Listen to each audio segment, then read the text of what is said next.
जो निकले हैं अपने कौम को जगाने के लिए निकले हैं और अपने कौम को जगा करके ये पटना जाएंगे और अपने कौम को साथ में लेकर के जाएंगे और ये जन सैलाब इंशाअल्लाह ज़रूर काम आएगा और हम पटना के गांधी मैदान को इंशाअल्लाह ज़रूर भरेंगे। अभी आपने एक अल्फाज बोला कि हमारे कौम को लेकर चलेंगे, आपको क्या लगता है वक्फ बोर्ड सिर्फ मुस्लिम कौम के लिए आया है या हिंदू कौम के लिए भी? नहीं, आज हमारे ऊपर ये परेशानी आ रही है, हो सकता है कल मेरे हिंदू भाई के ऊपर भी ये परेशानी आनी चाहिए।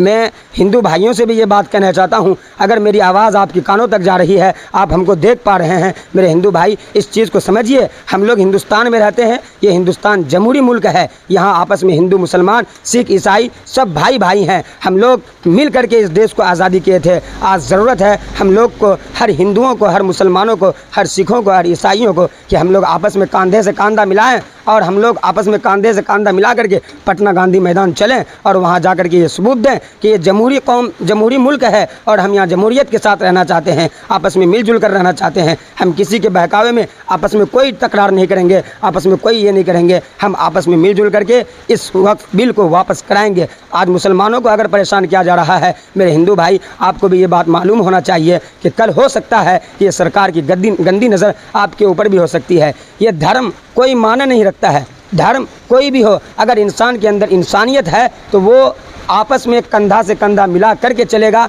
और वो जाएगा पटना जा करके मुसलमानों का साथ देगा और वक्फ बिल को वापस करेगा। हम हिंदू भाई से सिर्फ एक ही विनती करेंगे कि आप अपने दिलों के अंदर, जो सरकार ने आपके दिलों के अंदर खुबासत भर रखी है, आपस में लड़ाया है, हिंदू मुस्लिम कराया है, इस चीज़ को ख़त्म करें। जिस तरीके से हमने इस देश की आज़ादी के लिए अपने कंधे से कंधे मिलाकर इस देश को आज़ाद कराए थे और अंग्रेज़ कुत्तों को इस देश से भगाए थे, उसी तरीके से आज ज़रूरत है इस वक्फ बिल को वापस करके ये सरकार की जो गंदी नज़र है, गंदी सोच है, इस सरकार को भी अपने कुर्सी से निकाल करके फेंकना चाहिए। इसी तरीके से वो अपनी जनता को परेशान करता रहेगा। अगर हम लोग आपस में अमन चाहते हैं, सुकून चाहते हैं, हम लोग आपस में हिंदू भाई मुस्लिम भाई मिलजुल कर रहना चाहते हैं, तो किसी हाल में भी इस सरकार को हमें कुर्सी से निकालना होगा, इस सरकार को कुर्सी पर से उठाना होगा।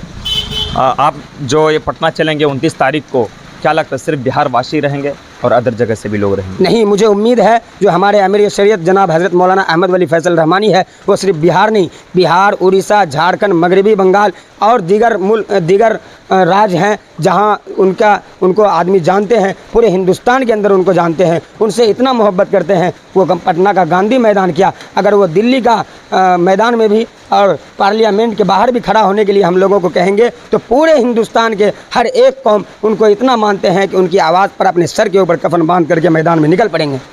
तो चलिए, ये थे इक़रा कोचिंग सेंटर के डायरेक्टर अमजद भाई। मैं आपको बताऊं, अभी मैं मौजूद हूं मंजौरा के अंदर और इसी मंजौरा की सरज़मीन से ये सबसे बड़ा संदेश दिया जा रहा था और खुला चैलेंज के तौर पे कहा जा रहा था कि सिर्फ पटना की बात नहीं की जाए, अगर मुझे कहीं बाहर भी जाना पड़े तो मुझे वहाँ भी जाना पड़ेगा, अगर मुझे पार्लियामेंट के अंदर जाना पड़े तो मुझे वहाँ भी जाने के लिए हम तैयार हैं। अपने सर पे कफन बांधकर हम इस वक्फ बोर्ड के ख़िलाफ़ लड़ने के लिए तैयार हैं, चाहे इसके लिए जो भी हमको करना पड़े हम करने के लिए तैयार हैं। जिस परेशानी का सामना करना पड़े, परेशानी का सामना करना पड़ेगा। आप देख रहे होंगे कि यहाँ बारिश हो रही है और बारिश के माहौल में भी बच्चे भीगते हुए जो है इस एहतजाज में जा रहा था और इसी एहतजाज की वजह से जो है आज पूरे मुल्क हैरान और परेशान है कि इमरान प्रतापगढ़ एक शायर पढ़ते हैं कि न तेरा है न मेरा है ये हिंदुस्तान सबका है, न तेरा है न मेरा है ये हिंदुस्तान सबका है, नहीं समझी गई ये बात तो नुकसान सबका है।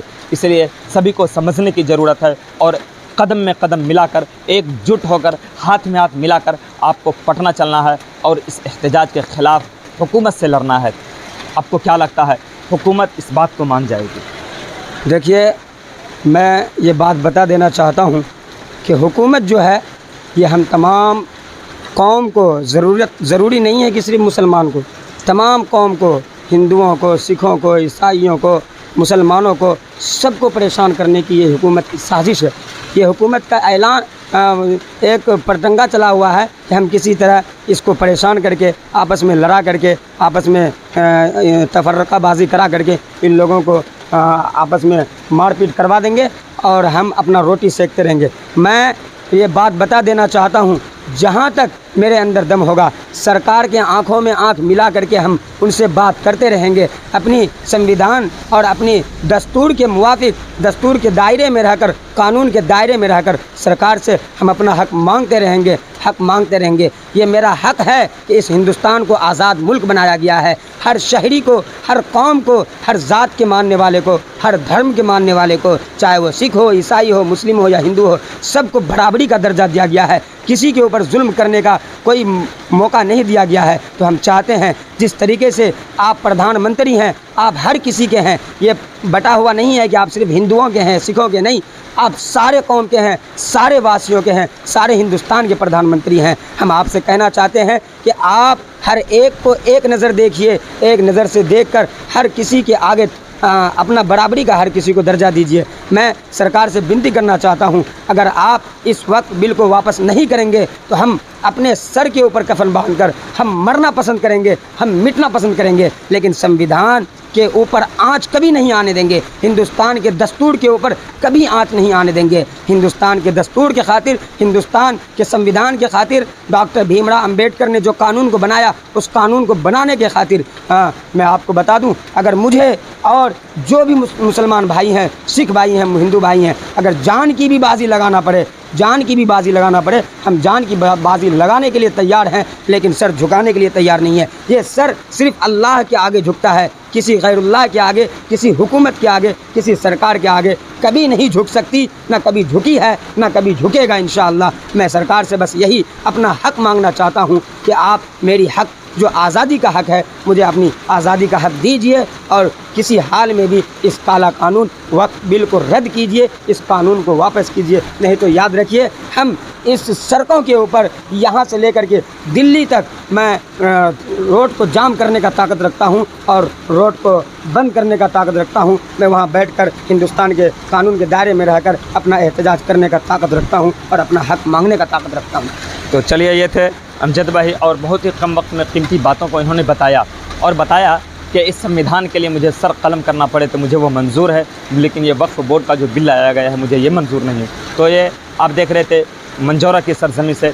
बस आज के लिए इतना ही। अगर आप फेसबुक पेज पे देख रहे हैं तो आप फेसबुक पेज को फॉलो करें, यूट्यूब चैनल पे देख रहे हैं तो यूट्यूब चैनल को सब्सक्राइब करें और इस वीडियो को शेयर ज़रूर करें। बस आज के लिए इतना ही। Thank you. जय हिंद।